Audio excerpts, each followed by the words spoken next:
नमस्कार, मैं अशोक कुमार पांडे और स्वागत है आपका टीसीएच पर। बिहार चुनाव के ट्रेंड आपने देख लिए होंगे और अब तक ये ट्रेंड नतीजों में बदल रहे हैं। अब बहुत ज्यादा इसमें उलटफेर होगा, इसकी उम्मीद किसी को नहीं है। जिस दिन से बिहार चुनाव का शोर शुरू हुआ था, लगातार मैं ये कह रहा था कि किसी को नहीं पता है कि क्या होना है।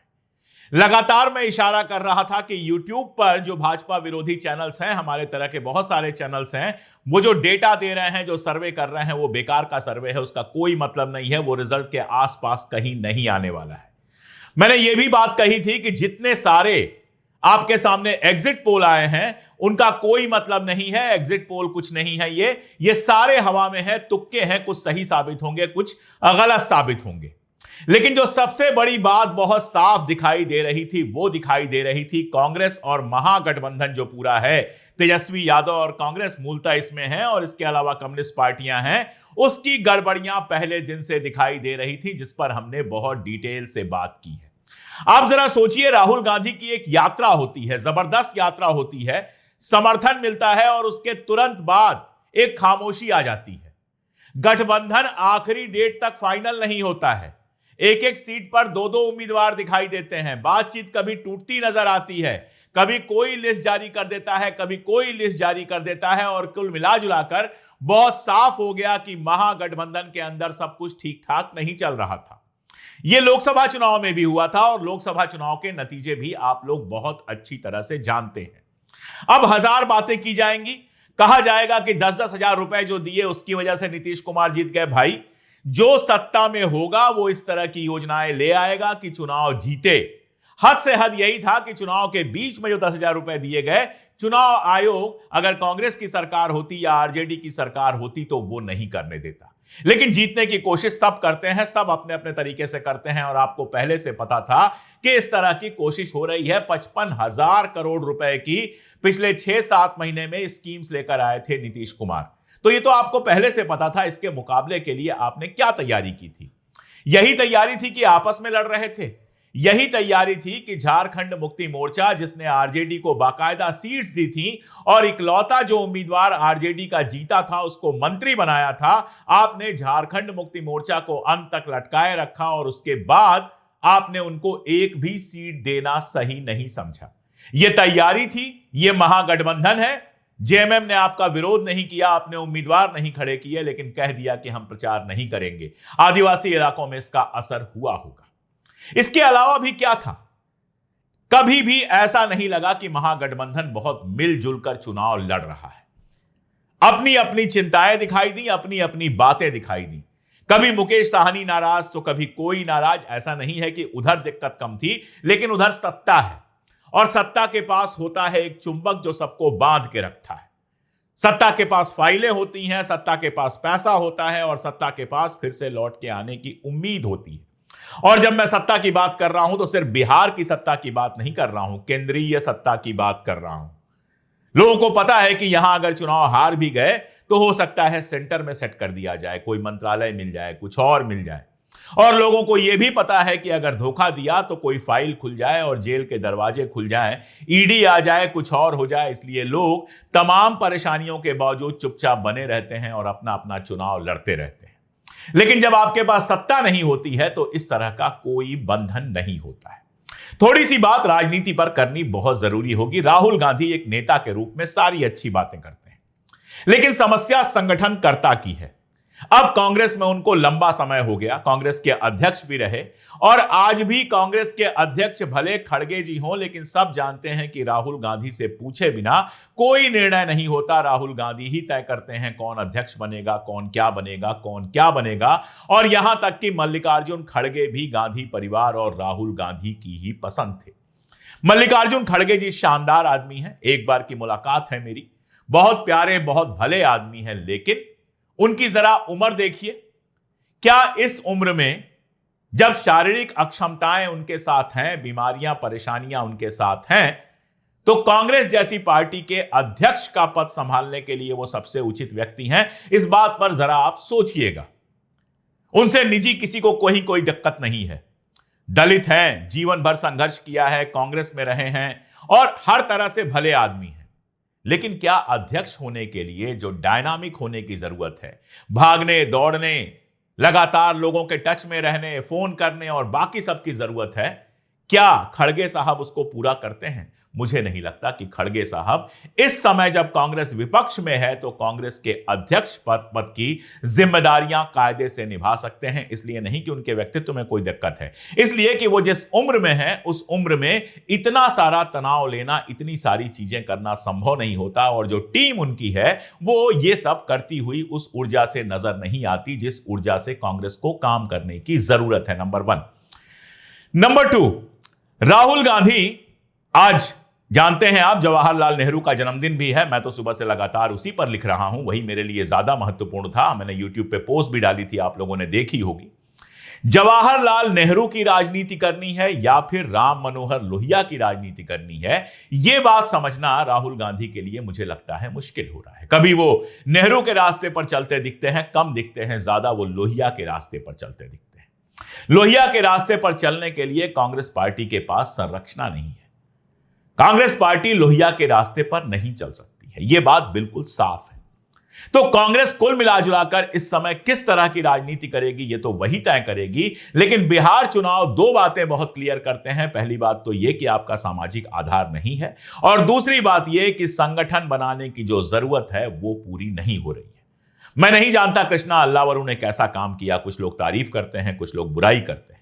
लेकिन एक बात मैं जानता हूं कि उत्तर भारत की और दक्षिण भारत की राजनीति दो तरह की होती है, और अगर हर महत्वपूर्ण पद पर दक्षिण भारत के लोग होंगे तो वो बहुत अच्छे लोग होंगे, बहुत डेडिकेटेड लोग होंगे, बहुत ईमानदार लोग होंगे, लेकिन उत्तर भारत की राजनीति नहीं कर पाएंगे, इतना तो तय है। यहां पर मैं कांग्रेस की बात थोड़ी देर के लिए रोकता हूं, बात करते हैं आरजेडी की। अगर लक्ष्य बड़ा हो तो दिल को बड़ा रखना चाहिए, और अगर इसका सबसे बड़ा एग्जाम्पल देखना है तो उत्तर प्रदेश और बिहार का अंतर देखना चाहिए। अखिलेश यादव ने इस बार लोकसभा में कांग्रेस को जितनी सीटें दी, हकीकत यह है कि ना तो कांग्रेस का संगठन और ना ही कांग्रेस की स्थिति उस लायक थी। अगर आप देखेंगे तो विधानसभा में बमुश्किल 2 सीटें जीत पाई थी कांग्रेस, और वो भी बस जीत गई थी। उसमें से एक सीट तो प्रमोद तिवारी वाली है जहां उनकी बेटी मोना जी जीती थी, और दूसरी सीट जो है वहां से बस यह था कि एक उम्मीदवार लगातार कई बार हार चुके थे तो उनको जनता ने जिता दिया। इसमें कांग्रेस पार्टी की किसी मेहनत या कांग्रेस की कोई संगठन की भूमिका नहीं थी, यह बात बिल्कुल सच है। इसके बावजूद उदार दिल से, उदार हृदय से अखिलेश जी ने कांग्रेस को टिकट दिए, कांग्रेस को सीटें दी। देवरिया से आप देखिए, जहां से मैं आता हूं, अखिलेश प्रताप सिंह चुनाव लड़ना चाहते थे। देवरिया में कांग्रेस का कोई बड़ा आधार नहीं बचा है। कांग्रेस का आखिरी बड़ा नेता राजमंगल पांडे थे, जो बाद में दूसरी पार्टी में चले गए थे। उसके बाद कांग्रेस में कोई बड़ा नेता नहीं है। और देवरिया के अंदर आप देखेंगे समाजवादी पार्टी का अच्छा खासा आधार है। मैं एक सीट का एग्जांपल लेके बस चल रहा हूं। लेकिन वहां उन्होंने कांग्रेस को सीट दी, और समाजवादी पार्टी के नेताओं ने, कांग्रेस के लोगों ने भले भीतरघात किया हो, लेकिन समाजवादी पार्टी के नेताओं ने अखिलेश बाबू के लिए शानदार संघर्ष किया, शानदार प्रचार किया, और अखिलेश जी बिल्कुल पास आकर हारे, अच्छी लड़ाई लड़े। और इसके अलावा कांग्रेस को भी काफी सीटें मिली, और समाजवादी पार्टी प्रदेश में नंबर 1 बन के उभरी। किसी ने सोचा नहीं था कि उत्तर प्रदेश में योगी आदित्यनाथ के समय में अखिलेश यादव की पार्टी नंबर 1 बन के उभरेगी। यह अखिलेश यादव के बड़े दिल का मामला था, जो मैं खुलेआम यहां पर स्वीकार कर रहा हूं। मुझे ना अखिलेश यादव से मेरी कोई दोस्ती है, ना राहुल गांधी से, ना किसी और से। मैं नेताओं से बहुत दोस्ती करने या नेताओं के बहुत करीब जाने की कभी बहुत कोशिश भी नहीं करता। लेकिन एक स्वतंत्र व्यक्ति के रूप में, स्वतंत्र आप पत्रकार कहना चाहें, लेखक कहना चाहें, जो भी आप मुझे समझते हो, उसके रूप में मैं बहुत साफ कह रहा हूं कि उत्तर प्रदेश के अंदर अखिलेश यादव ने बड़ा दिल दिखाया, जिसका फायदा उनको लोकसभा में मिला और विधानसभा में भी मिल सकता है।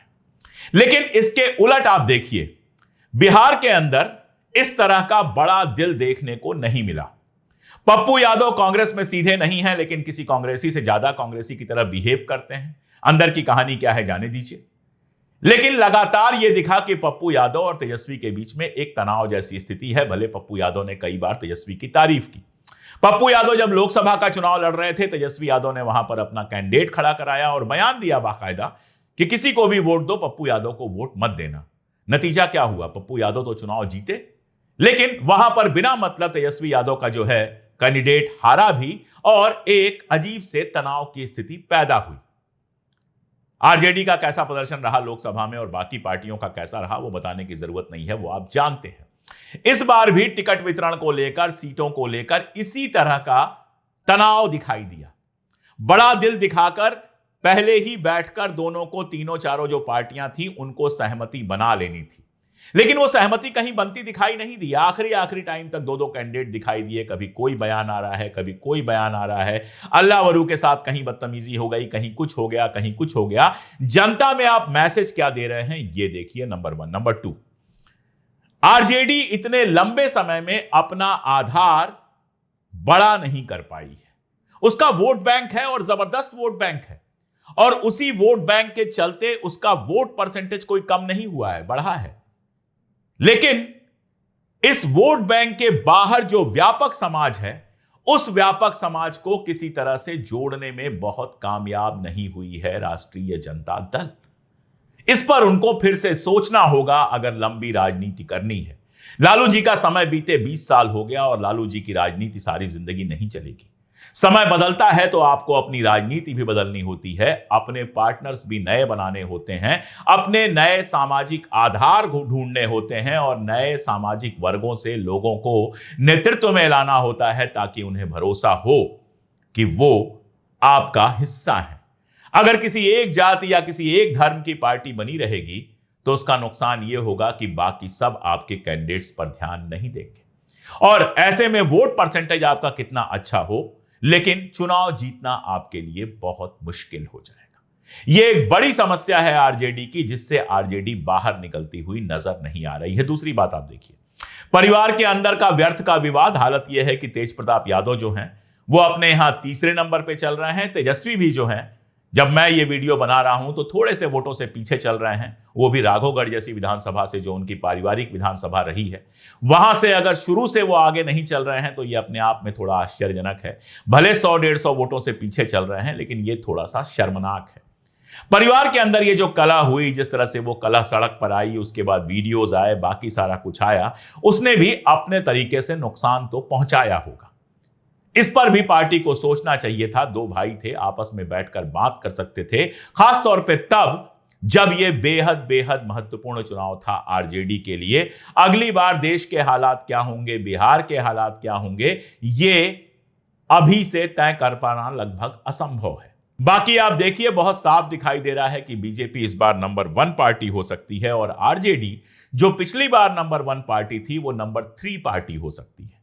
जब मैं ये वीडियो कर रहा हूं, जो रुझान आ रहे हैं उसमें 33-34 सीटों पर सिर्फ बढ़त दिखाई दे रही है राष्ट्रीय जनता दल की, जो अपने आप में एक आश्चर्यजनक बात है उस पार्टी के लिए जो पिछली बार सरकार भले ना बना पाई लेकिन सबसे बड़ी पार्टी बन के उभरी थी। और सारा दोष कांग्रेस के ऊपर डाल दिया गया था कि इतनी सीटें दी गई फिर भी इन्होंने जीता नहीं। ये कोई देखने नहीं गया था कि पिछली बार भी और कांग्रेस को इस बार भी ज्यादातर वही सीटें दी गई हैं जो विनेबल सीटें नहीं थी।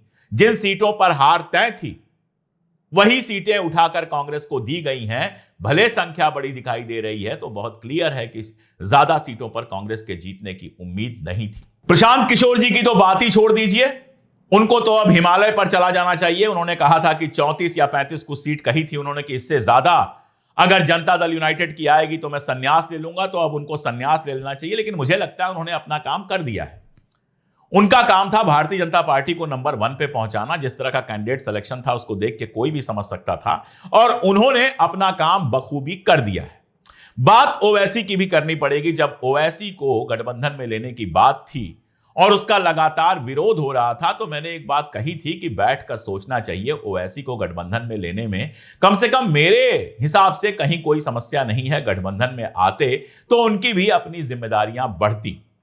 मैं ये भी नहीं कहूंगा कि मैं ओवैसी को सेकुलर मानता हूं। कोई भी पार्टी, चाहे बीजेपी हो चाहे एएमआईएम हो, अगर केवल एक धर्म के नाम की राजनीति करती है तो मैं उसको सेकुलर नहीं मान सकता। ऐसी पार्टी मेरे लिए सेकुलर नहीं है, लेकिन उसका सीमांचल में अपना एक वोट बैंक है।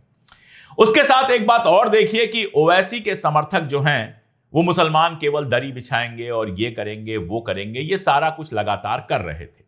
और ये सारा कुछ करने के बाद अब ओवैसी जी को बताना चाहिए कि बिहार का मुसलमान क्या करेगा जब भारतीय जनता पार्टी सबसे बड़ी पार्टी बनकर उभर गई है। क्या बिहार में मुस्लिम वोट इतने हैं कि केवल मुस्लिम वोट से सरकार बनाई जा सकती है, अगर एक आध जातियों का समर्थन मिल भी जाए तो भी नहीं। थोड़े मुश्किल हालात हैं, ऐसे में जबान सबको संभालनी चाहिए थी। उन्हें भी संभालनी चाहिए थी जो ओवैसी को भारतीय जनता पार्टी का बी टीम कह रहे थे, और ओवैसी और उनके लोगों को भी संभालनी चाहिए थी जो लगातार इस तरह की बातें कर रहे थे।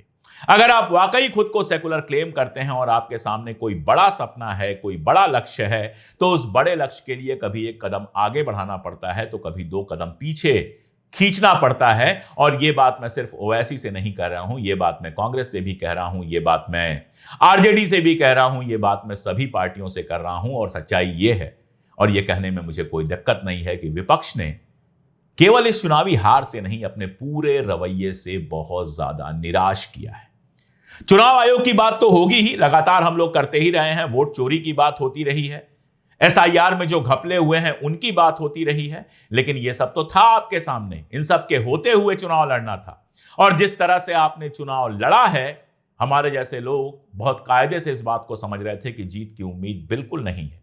इसलिए जब यूट्यूबर्स दावा कर रहे थे कि महागठबंधन जीतेगा, तो मैं हमेशा मुस्कुरा के यही कह रहा था अपने चैनल पर कि क्या होगा ये तो 14 नवंबर को ही पता चलेगा। मैंने एक बार ये दावा करने की कोशिश नहीं की कि ये जीतेंगे वो जीतेंगे। चुनाव आयोग का मामला है, लेकिन उसके बावजूद आपने किस तरह से चुनाव लड़ा, यह बहुत बड़ा सवाल है। अगर आपको लगता है कि इस चुनाव आयोग के रहते आप चुनाव जीत ही नहीं सकते हैं, तो जनता में एक संदेश देते, सड़क पर रहते और कहते हम चुनाव लड़ेंगे ही नहीं। लेकिन चुनाव लड़ना अगर आपने स्वीकार किया तो सीधी सी बात है कि जीत के लिए कोशिश करना, सही तरीके से चुनाव लड़ना, वो आपका काम था जो आपने नहीं किया। पता नहीं हर बार ये होता है और उसके बाद बड़ी बड़ी बातें होती हैं। पता नहीं इससे सबक लिया जाएगा, नहीं लिया जाएगा। पता नहीं अगली बार भी इसी को दोहराया जाएगा, नहीं दोहराया जाएगा। लेकिन फिलहाल तो कांग्रेस और आरजेडी जिस रास्ते पर चल रहे हैं, अपने समर्थकों को लगातार निराश कर रहे हैं। वीडियो बनाने से, सुंदर सुंदर बातें करने से चुनाव नहीं जीता जाता। चुनाव बड़ी अलग जमीनी हकीकत है, और ऐसा लगता है कि कांग्रेस बाकी सारी बातों के बीच इस जमीनी हकीकत को बहुत तेजी के साथ भूलती हुई नजर आ रही है। आज के लिए इतना ही, बहुत शुक्रिया।